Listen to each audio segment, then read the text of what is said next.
이곳에 임하신 하나님 나라 가난한 마음으로 바라보리라. 먼저 그 나라 그 뜻 구하며 나의 삶 드리리. 주님이 맡기신 하나님 나라 믿음의 눈으로 바라보리라. 하늘의 뜻이 이 땅 가운데 완성될 그날까지 믿음 다여 그 위에 서리라. 하나님의 나라는 무너지지 않으리. 믿음 다여 그 나라 세워가리라. 주님 곧 오실 때까지 이곳에 임하신 하나님 나라 가난한 마음으로 바라보리라. 먼저 그 나라 그 뜻 구하며 나의 삶 드리리. 주님이 맡기신 하나님 나라 믿음의 눈으로 바라보리라. 하늘의 뜻이 이 땅 가운데 완성될 그날까지 믿음 다여 그 위에 서리라. 하나님의 나라는 무너지지 않으리. 믿음 다여 그 나라 세워가리라. 주님 곧 오시. 우리 큰 소리로 고백합니다. 믿음 다하여 그 위에 서리라. 하나님의 나라는 무너지지 않으리. 믿음 다여 그 나라 세워가리라. 주님 곧 오실 때까지 주님 곧 오실 때까지 주님 곧 오실 때까지 주님 곧 오실 때까지.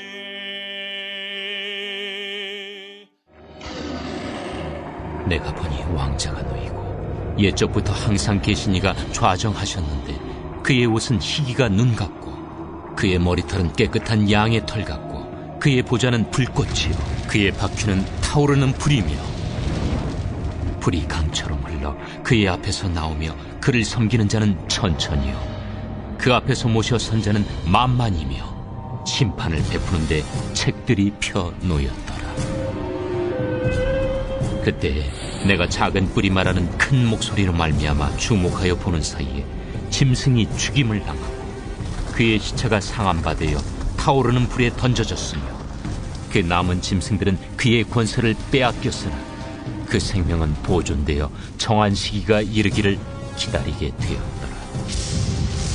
내가 또 밤 환상 중에 보니 인자 같은 이가 하늘 구름을 타고 와서 옛적부터 항상 계신 이에게 나아가 그 앞으로 인도되며 그에게 권세와 영광과 나라를 주고 모든 백성과 나라들과 다른 언어를 말하는 모든 자들이 그를 섬기게 하였으니 그의 권세는 소멸되지 아니하는 영원한 권세요 그의 나라는 멸망하지 아니할 것이니라. 옆에 있는 분하고 잠깐 인사하겠습니다. 잘 오셨습니다. 잘 오셨습니다.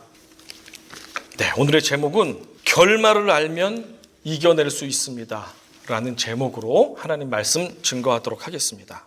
하나님 잘 모르던 때 사춘기 시절에 친구들하고 가끔 놀이공원에 가서 귀신의 집을 간 적이 있습니다. 네, 하나님 앞에 회개합니다. 그곳에 가면 아주 컴컴한데 막 해골도 있고 막 야광색으로 형광색 같은 걸로 이렇게 막 무섭게 막 칠해놓고, 지금 보니까 할로윈 이렇게 분위기로 세팅을 해놓고, 그러다 갑자기 막 귀신 튀어나오고 뭐가 떨어지고 컴컴한데 뭐가 매달려 있어서 막 닿고, 그럴 때마다 엄마 이러면서 막 놀래는 그런 귀신의 집이 있었어요. 기억하시는지 모르겠습니다. 한 두세 번을 가봤는데 처음에는 그냥 너무 무섭고 겁이 났습니다. 왜냐하면 뭐가 어떻게 될지 모르잖아요. 날 죽이지는 않겠지만 죽을 것 같은 게 튀어나올 것 같고, 그래서 아주 즐겁고 공포스럽게 한 번의 경험을 마쳤습니다. 그리고 나서 일주일 만에 다른 친구들이 또 대공원에 가자고 그래서 다른 친구하고 갔는데 그 친구도 귀신의 집을 해보고 싶다는 거예요. 그런데 저는 이미 해봤잖아요. 이쪽에서 돌아가면 소복 입은 여자가 나오고 저쪽에 관이 튀어나오고 다 알잖아요.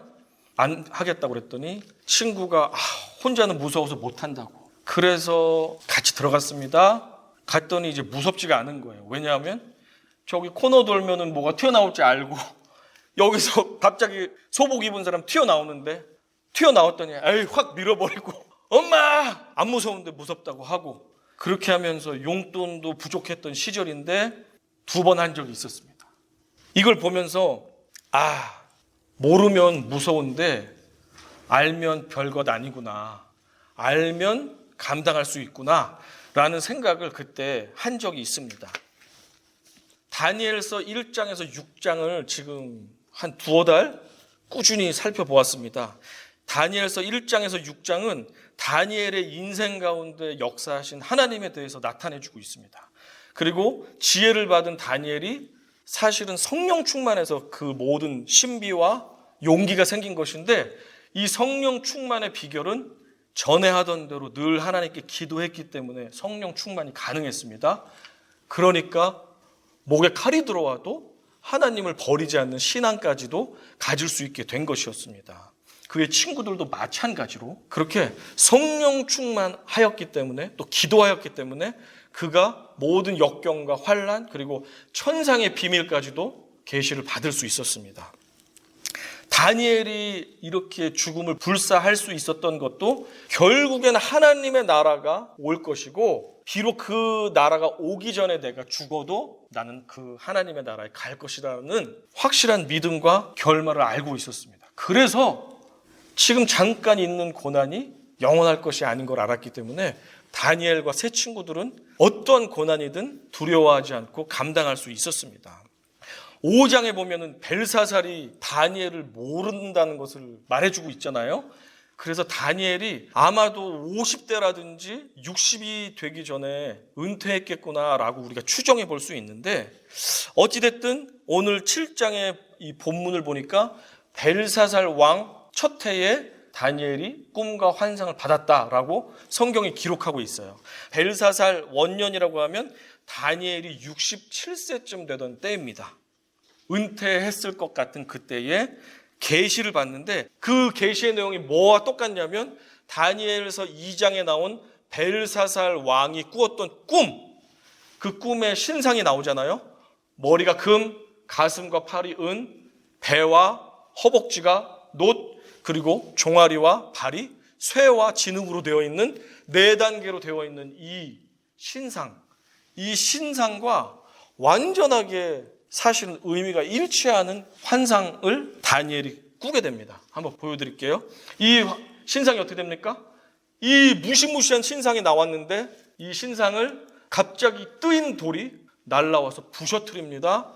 산산조각이 나고, 이것이 모든 강한 제국들의 끝에 하늘에서 나온 돌이 무너뜨리고 새 나라가 세워진다라는 것을 계시해 주는 꿈이었잖아요. 그래서 머리는 바벨론을 상징하는 금이었고, 가슴과 두 팔은 메데 페르시아 제국, 배와 넓적다리는 그리스 제국, 그리고 종아리와 발은 로마 제국을 상징하는 것으로 거의 대부분의 학자들과 설교자들이 공통적으로 이 부분은 말하고 있어요. 그런데 오늘 모양은 다르지만 동일한 의미의 계시가 다니엘에게 주어졌는데 하나씩 살펴봐 드리겠습니다. 첫 번째, 머리는 사자인데 날개를 달은 짐승이 나왔다는 거예요. 다니엘의 환상 속에. 이것은 결국에 해석하면 어떻게 되냐면 바벨론 제국을 나타냅니다. 그리고 두 번째, 가슴에 해당되는 이 곰은 메데 바사 제국 연합국을 상징하는데 다니엘서 5장에 보니까 곰의 얼굴을 하고 있고 이빨에 새 갈빗대를 물고 있는데 왜 새 갈빗대냐 했더니 이 메데 바사가 무너뜨린 왕국이 먼저 바벨론, 그리고 리디아, 그리고 이집트를 무너뜨렸습니다. 메데 바사가. 그래서 새 갈빗대를 물고 무섭게 포효를 하고 있고, 세 번째, 이 배에 해당되는, 노새에 해당되는 그 제국은 다니엘서 7장 6절에 의하면 우리가 해석할 때 그리스 제국인데 머리가 표범 머리예요. 그리고 4개의 머리, 4개의 날개가 달려있고 무섭게 공격합니다. 그리고 마지막 다니엘서 7장에 보면 이 짐승은 형체를 딱 한 가지로 형용할 수가 없어요. 그래서 뭐다라고 말하지 않고 너무 흉측하고 무서운 짐승이 있는데 이 짐승에는 10뿔이 달려있고 막 발로 짓밟고 공포스럽기가 이루 말할 수 없어서 다니엘 7장에 보면 다니엘이 계속해서 집중하는 게 이 마지막 짐승입니다. 많은 사람들이 이야기하기를 이 마지막 짐승은 로마 제국이다라고 말합니다. 얼마나 로마가 예수 믿는 사람들 찢어 죽이고 짐승 옷 입혀가지고 사자 밥을 만들고 자기 로마 시내에 기름칠해가지고 횃불에 달아가지고 밤새 자기 궁을 비추는 횃불로 그렇게 죽였어요. 로마 제국이다 라고 보는데 다니엘이 유심히 그 10뿔을 가진 짐승을 보는데 10뿔 중에 가운데서 다시 새로운 뿔이, 작은 뿔이 나오는데 나머지 뿔들이 막 뽑혀 나가는 거예요. 그러면서 그 뿔이 나와서 눈도 있고 입도 있고 저주의 말, 그럴듯한 말, 자기 자랑하는 말, 아주 거짓된 말들을 막 쏟아내뱉습니다. 저 뿔에서.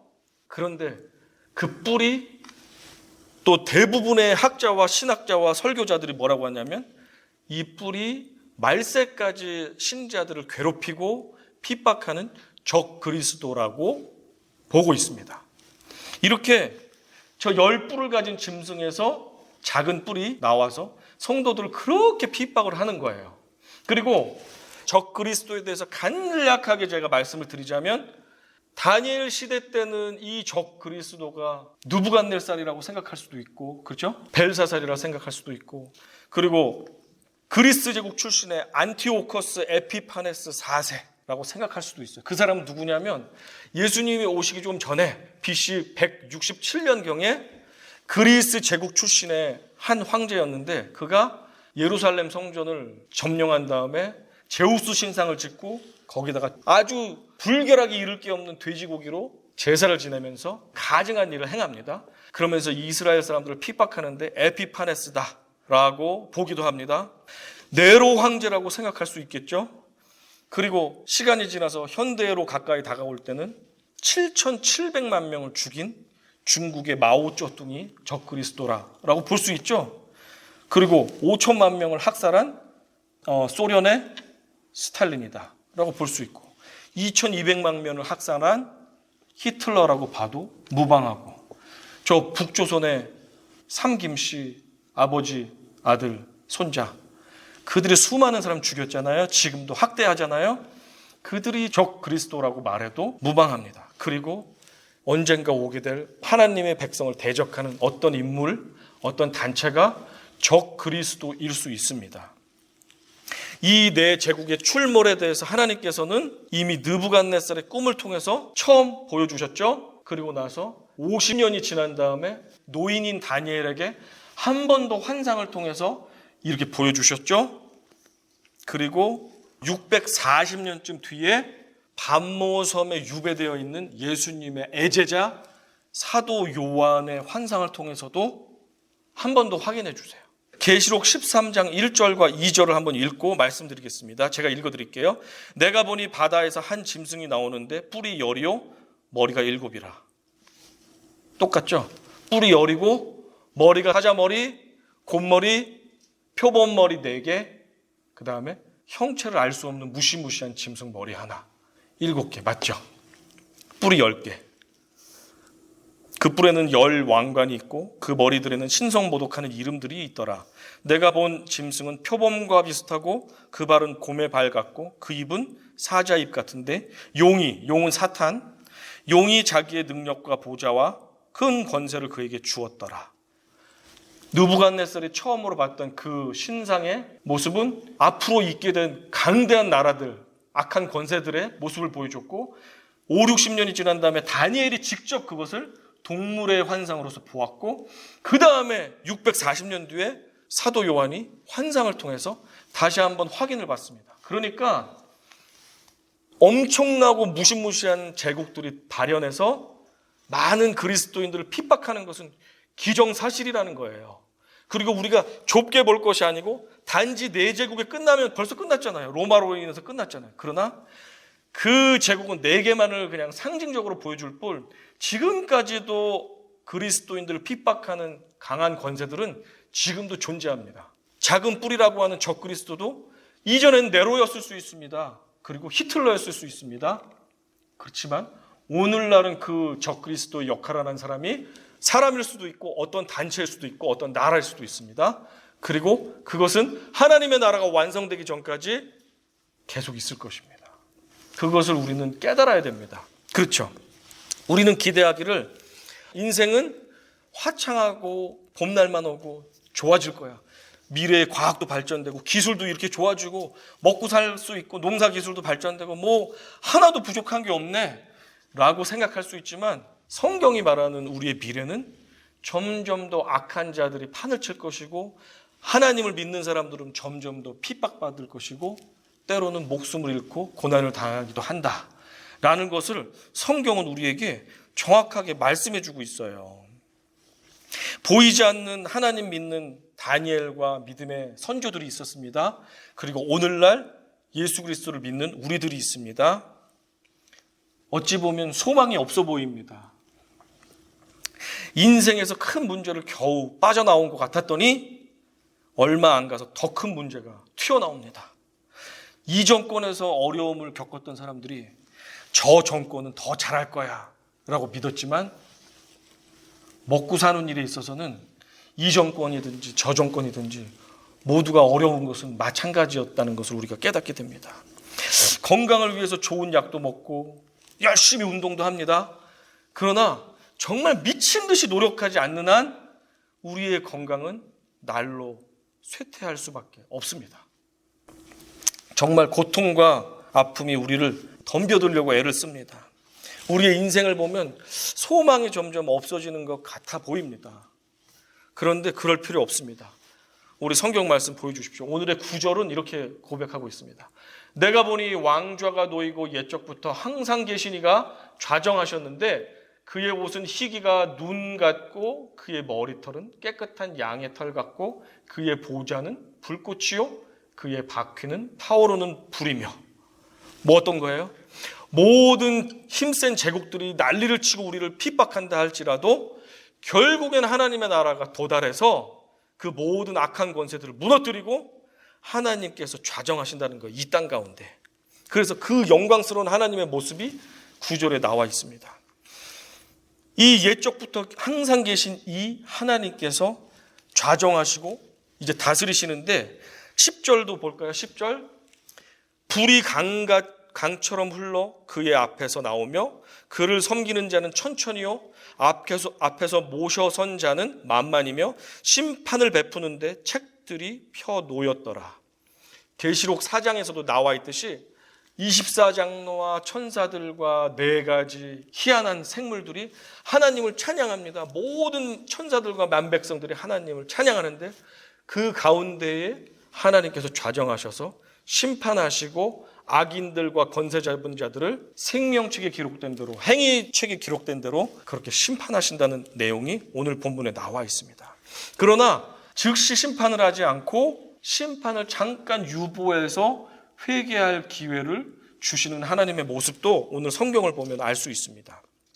같이 읽어보겠습니다. 시작. 내가 또 밤 환상 중에 보니 인자 같은 이가 하늘 구름을 타고 와서 옛적부터 항상 계신 이에게 나아가 그 앞으로 인도되매 그에게 권세와 영광과 나라를 주고 모든 백성과 나라들과 다른 언어를 말하는 모든 자들이 그를 섬기게 하였으니 그의 권세는 소멸되지 아니하는 영원한 권세요 그의 나라는 멸망하지 아니할 것이니라. 여기서 누가 왔다는 거예요? 인자 같은 이가 오셨다. 인자 같은 이가 누구예요? 신약 성경을 보면 예수님이 자기 자신을 말할 때 인자가 온 곳은 하면서 자기 자신의 다른 이름을 인자라고 말씀합니다.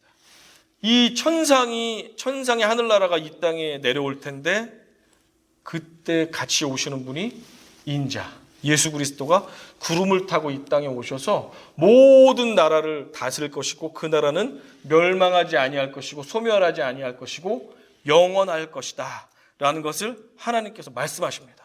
이 땅의 권세자들은 길어야 몇 년, 몇십 년이잖아요. 아무리 갑질하는 사장님도 200년, 300년 살 수가 없어요. 그죠?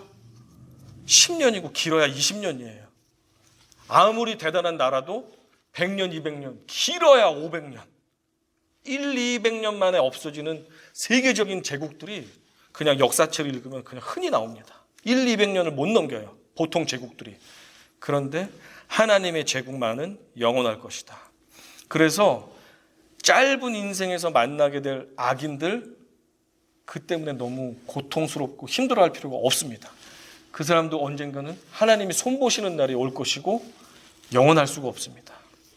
결국에는 끝이 있기 때문에 그렇습니다. 그 7장에 있는 몇 구절을 더 살펴볼게요. 이게 어려운 내용인데 좀 집중해 주세요. 네, 어렵지만 집중해서 몇 구절을 더 살펴보겠습니다. 제가 읽어드릴게요. 21절 이렇게 써 있습니다. 내가 본즉 이 뿔이 성도들과 더불어 싸워 그들에게 이겼더니. 이 말은 무슨 말이에요? 이 하나님을 대적하는 적그리스도가 성도들을 핍박해서 이긴 것 같이 보였다는 거예요.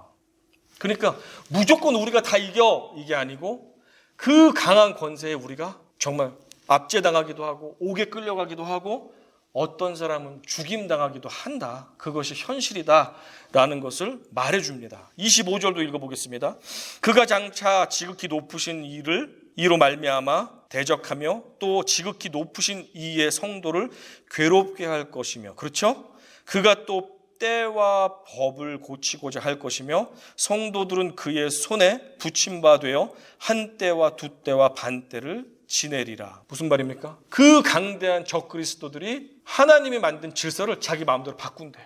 로마 황제는 자기가 신이었어요. 그래서 자기가 태어난 날이 나라의 첫날, 자기가 나라의 왕권을 잡은 날이 나라의 국경일, 이런 식으로 때와 법을 막 바꿔버리는 거예요. 그렇게 해서 정해진 기간 동안 권세자들이 권세를 잡을 것이다. 그러나 26절 보면 심판이 시작되면 그는 권세를 빼앗기고 완전히 멸망할 것이요. 하나님의 주어진 때까지만 휘두르지만 그 주어진 기간이 끝나면 하나님이 그 권세를 걷어가시고 그를 짓밟아 버리신다는 거예요. 그러면 그는 망하게 될 것이다. 22절 옛적부터 항상 계신 이 하나님께서 와서 지극히 높으신 이의 성도들을 위하여 원한을 풀어주셨고 때가 이름에 성도들이 나라를 얻었더라. 27절도 말씀드릴게요. 나라와 권세와 온 천하 나라들의 위세가 지극히 높으신 이의 거룩한 백성에게 붙임바 되리니 그의 나라는 영원한 나라이라 모든 권세 있는 자들이 다 그를 섬기며 복종하리라. 권세 있는 자들이 너무 강합니다. 우리를 압제할 수도 있고 옥에 가둘 수도 있고 고문을 할 수도 있고 예수 믿는다는 이유로 잡아 죽일 수도 있어요. 그러나 그것은 정해진 기간까지는 가능하나 하나님의 때가 이르면 반드시 그 악한 자들은 불심판을 내릴 것이라고 하나님이 약속하셨습니다. 이 결말을 아는 사람은 알고 모르는 사람은 모릅니다. 자, 그래서 악인이 승리한 것 같은 이 시대에 결국엔 예수님께서 왕이 되실 것이고 우리가 예수님과 더불어 왕노로 타실 것이기 때문에 너무 낙심하지 마십시오. 두려워하지 마십시오. 고난이 다가옵니까? 또 고난을 마쳤더니 또 다른 고난이 다가옵니까? 너무 낙심하지 마십시오. 그것은 사실은 예정된 것입니다. 고난이 끝났는데 왜 오지? 그것이 아니라 고난 이후에 더 큰 고난이 오는 것은 어쩌면 하나님을 잘 믿는 성도들에게는 약속된 고난이고 당연한 것입니다. 그래서 고난이 오는 것을 놀라지 말고 두려워하지 말고 이제 올 것이 왔구나 하면서 담대하게 주님 붙잡고 돌파하시기를 권면드립니다. 예수님께서 구름 타고 이 땅에 오시는 날, 그날이 바로 모든 억눌렸던 자들이 자유를 얻는 날입니다. 모든 종살이를 살았던 사람들이 주인이 되는 날입니다. 억눌려서 아무 말도 못했던 의로운 사람들이 마음껏 입을 벌려서 하나님을 찬양하고 진리를 선포할 수 있는 그 날이 될 것입니다. 그날이 마음이 상한 자가 고쳐지는 날이고 포로된 자가 자유를 얻는 날이고 갇힌 자에게 노임이 선포되는 날입니다. 계시록 7장 16절과 17절 같이 읽어보겠습니다. 시작. 그들이 다시는 줄이지도 아니하며 목마르지도 아니하고 해나 아무 뜨거운 기운에 상하지도 아니하리니 이는 보좌 가운데 계신 어린 양이 그들의 목자가 되사 생명수 샘으로 인도하시고 하나님께서 그들의 눈에서 모든 눈물을 씻어 주실 것임이라. 아멘. 그날의 결말은 하나님께서 우리에게 승리를 주시는 것입니다. 그렇기 때문에 우리는 결말을 알기 때문에 이겨낼 수 있습니다. 힘들지만, 어렵지만, 아프지만, 고통스럽지만 결말을 알기 때문에 이겨낼 수가 있습니다. 노아는 결말을 알았기 때문에 사람들의 조롱 속에서도 산 위에다가 방주를 지을 수 있었습니다. 아브라함은 결말을 알았기 때문에 사랑하는 친척들과 재산들과 익숙한 모든 것들과 기득권을 다 버리고 알지도 못하는 곳으로 떠날 수 있었습니다. 야곱은 결말을 알았기 때문에 외삼촌 집에서 자그마치 20년이나 부당 고용 종살이하면서 견딜 수 있었습니다. 그리고 야곱은 자기를 잡아 죽일 형이 있었지만 결말을 알았기 때문에 목숨을 걸고 고향으로 돌아갈 수 있었습니다. 요셉은 결말을 알았기 때문에 아늑했던 여주인의 침실을 버리고 차가운 감옥의 돌바닥을 선택할 수 있었습니다. 요셉은 또한 결말을 알았기 때문에 자신에게 잔인하게 했던 형들, 팔아먹었던 형들을 용서하고 오히려 그 섭리를 주신 하나님을 찬양할 수 있었습니다. 그렇죠? 결말을 알았기 때문에 할 수 있었습니다. 모세는 결말을 알았기 때문에 도저히 가나안 땅에 가서 살 자격이 없는 불평 많은 이스라엘 백성들을 끝까지 가나안으로 인도할 수 있었습니다. 사도 바울은 결말을 알았기 때문에 그리스도를 얻는 것 외에는 그 모든 나머지 것들을 배설물로 여기면서 자기 목숨을 바칠 수 있었습니다. 예수님의 제자들 결국에는 결말을 알게 됐고 12명이 하나같이 사도 요한만 반모섬에 갇혀서 유배하다 죽었고 나머지 11명은 모두가 순교로 죽는 일들이 일어났습니다. 다니엘과 세 친구 결말을 알았기 때문에 말도 안 되는 멸시와 음해와 위협 속에서도 하나님 붙잡고 불구덩이에 들어갈 수 있었습니다. 요셉과 마리아는 결말을 알았기 때문에 예수 그리스도를 정성껏 키워서 십자가까지 올려보낼 수 있었습니다. 예수 그리스도는 결말을 알았기 때문에 모든 조롱과 멸시와 비아냥과 폭력과 죽음의 십자가에 기꺼이 오르셔서 우리를 살려내실 수 있었습니다. 아프가니스탄에서 탈레반의 공포 정치에 신음하는 믿음의 형제들이 있어요. 그들은 결말을 알기 때문에 예수 때문에 죽을 수도 있음에도 불구하고 지금도 나라와 민족을 위해서 기도하고 있습니다. 저 북한에 있는 지하교회 형제 자매들, 북한의 유일한 유일신은 김일성이에요. 그죠? 그런데 또 다른 신인 예수 그리스도를 믿어 그 사람은 죽습니다. 그런데도 결말을 알기 때문에 조용히 자기 자리에서 하나님을 찬양하면서 하나님 나라가 속히 이 땅 가운데 오기를 기도하고 있습니다. 이제 우리 차례입니다. 우리에게는 저 무슬림 국가에서 예수 믿는, 그래서 고난당하는 그 고난이 없습니다.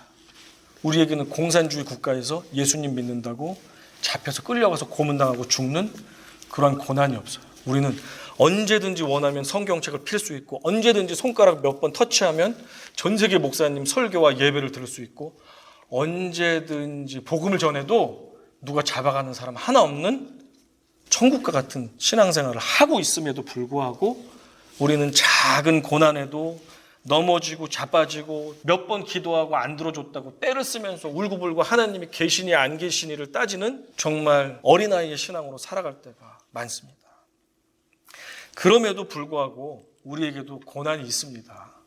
지금 막 사자가 나를 물어뜯는 것 같은 걸 겨우 피했더니 이제 곰의 형상을 한 애가 나와서 날 막 갈기갈기 찢으려고 하고, 곰에서 겨우 빠져나왔더니 이제 머리 내달린 표범이 나를 덤벼들려고 하는 것 같고, 표범을 피했더니 이제는 말도 들어보지 못한 무시무시한 고난이 또 나를 짓누르고, 건강의 문제로, 자녀의 문제로, 형제들의 문제로, 사업의 문제로, 여러 가지 인생의 문제로 나를 짓누를 때가 너무나도 많습니다. 그러나 그런 가운데서도 결말을 아는 사람은 버텨낼 수 있고 이겨낼 수 있습니다. 결말을 생각하지 못하는 사람, 이해하지 못하는 사람은 그 무서운 고난 앞에서 넘어지기가 쉽습니다. 예수 그리스도를 구주로 믿지 않는 사람들은 어떻습니까? 자신의 숨이 꼴깍 넘어가는 날이 모든 세상의 끝이에요. 자기 집 텔레비전이 수명이 다해서 불이 꺼졌어요. 그러면 모든 세상이 불이 꺼진 줄로 생각하는 사람들이에요. 예수님을 믿지 않는 사람들은. 그 사람들은 자기가 죽는 것이 모든 세상의 끝이라 생각하지만 결말을 아는 사람들은 어때요? 그에게는 이제 심판의 시작이라는 것을 우리는 알고 있습니다. 그리고 하나님의 나라가 먼저 이 땅에 오시든지 우리가 먼저 그 나라로 가든지 결말을 알고 있는 사람은 두렵지 않습니다. 왜냐하면 그곳은 이곳보다 100만 배, 1000만 배, 1조만 배 더 행복하고 더 편안하고 더 고통과 아픔이 없고 찬양과 영광만이 있는 곳이기 때문입니다. 그래서 사나 죽으나 우리는 주의 것입니다. 그래서 우리는 우리에게 주어진 고난이 탈레반에게 받는 고난보다 적잖아요. 김일성, 김정은에게 받는 고난보다 훨씬 비교할 수 없이 적잖아요. 이 고난은 우리가 결말을 알면 이겨낼 수 있습니다. 아멘. 그리고 나 혼자 이겨낼 수 없다면 어때요? 같이 희노애락을 같이 하는 믿음의 공동체와 기도하세요. 성령이 역사하시면 분명히 감당할 힘과 능력과 지혜를 공급해 주십니다. 그래서 결말을 아는 사람은 이겨낼 수 있고 결말을 알지 못하는 사람은 이겨내기가 힘듭니다. 바라고 원하기는 이 시간도 저 하늘에 계신 예수께서 성령을 우리에게 부어주셨잖아요. 그래서 절대 우리를 떠나지 않는 성령께서 우리와 함께 하시고 우리를 보호해 주심을 믿으시면서 고백합시다. 이렇게 고백할 수밖에 없을 것 같아요. 주 예수여 어서 오시옵소서. Come Lord Jesus, Maranatha 라고 우리가 주님께 고백할 수밖에 없을 것 같아요. 결말을 알면 여러분 이겨낼 수 있습니다. 꼭 기억하시고 지금 주어진 상황에서 어렵죠? 힘들죠? 답답하죠? 괴롭죠? 그러나 끝까지 포기하지 마시고 결말을 아는 우리들이 이겨내서 승리하는 승리의 주인공들이 다 되시기를 주님의 이름으로 축원합니다. 우리 찬양 부르시겠습니다. 마라나타 주 예수여 어서 오시옵소서. 어서 오시옵소서. 땅의 모든 끝 모든 족속 주를 찬송하게 하소서. 마라나타 주 예수여 어서 오시옵소서. 모든 열방이 주께 돌아와 춤추며 경배하게 하소서. 우리 주님 다시 오실 길을 만들자. 십자가를 들고 땅끝까지 우린 가리라. 우리 주님 하늘 영광 온 땅 덮을 때 우린 땅끝에서 주를 맞으리. 마라나타 마라나타. 아멘. 주 예수여 오시옵소서. 마라나타 마라나타. 아멘. 주 예수여 오시. 마라나타 마라나타 마라나타. 우리 심령 가운데 아멘. 주 예수여 오시옵소서. 마라나타 마라나타 마라나타. 우리 가운데 아멘. 주 예수여 오시오. 아멘. 주 예수여. 아멘. 주 예수여 오시. 아멘. 주 예수여. 아멘. 주 예수여 오시옵소서. 아멘. 우리 주님께 영광의 박수 올려드리겠습니다. 아멘. 주님 오시옵소서. 오시옵소서. 아멘. 잠시 기도합니다. 우리 통성으로 기도하기 원합니다. 우리의 삶의 문제들과 답답함과 해결되지 않는 많은 상처들 주님이 오시면 해결됩니다. 주님이 좌정하시면 모든 것이 눈 녹듯이 사라지고 우리를 압제하고 넘어뜨리려고 했던 악한 권세들은 흔적도 없이 사라질 것입니다. 주님 오셔서 우리의 삶을 다스려 주십시오. 내 삶의 주인 되셔서 모든 문제의 주인 되셔서 다스리시고 이겨주시고 좌정하여 주시옵소서. 우리 주여 한번 외치고 통성으로 기도합니다. 주여. 아버지 하나님, 우리의 삶의 많은 문제들 주님이 오시면 해결됨을 압니다. 주님이 오시면 모든 악한 권세들이 벌벌벌 떨고 떨어나갈 것을 압니다. 주님이 오시면 모든 우리를 힘들게 했던 고통과 통증과 아픔과 미움과 원망과 낙심과 좌절과 우울과 아버지 우리의 슬픔과 상처와 아버지 고뇌와 잠 못 드는 밤들은 사라질 것입니다. 주님이 오시면 우리에게 회복이 있고 소망이 있고 영원한 승리가 있음을 아버지 믿습니다. 우리를 넘어뜨리려는 악한 권세들 사단의 모습으로 사자의 모습으로 표범의 모습으로 아버지 범의 모습으로 아버지 곰의 모습으로 흉측한 모습으로 우리를 넘어뜨리려고 하는 모든 악한 권세들에게 우리가 두려워하지 않고 도망가지 않고 벌벌 떨지 않고 무서워하지 않겠습니다. 주님이 우리의 주인 되시고 왕 되시는데 누가 우리를 넘어뜨릴 수 있겠습니까? 주님 우리와 다스려 주셔서 우리의 왕이 되어주시고 우리의 기쁨이 되어주시고 우리 승리가 되어주시고 비록 우리가 힘이 없다 할지라도 성령께서 주시는 힘으로 능히 이겨내며 능히 아버지 세상과 타협하지 않고 담대히 싸워나가며 이겨나가는 믿음의 용사들 될 수 있게 도와주시옵소서. 아버지 더 이상 후퇴하지 않고 도망치지 않고 두려워하지 않고 아버지 하나님 패자가 되지 않고 주님 담대하게 주님과 함께 승리하는 자 이기는 자 아버지의 왕의 유업을 얻어 아버지 나눠 통치할 자가 될 수 있도록 우리를 그렇게 사용하여 주시옵소서. 모든 문제가 사라질 것입니다. 주님이 다스리시는 그날을 소망하며 결말을 기대하며 끝까지 이겨낼 수 있도록 주님 저희에게 힘과 능력과 권세를 공급하여 주시옵소서.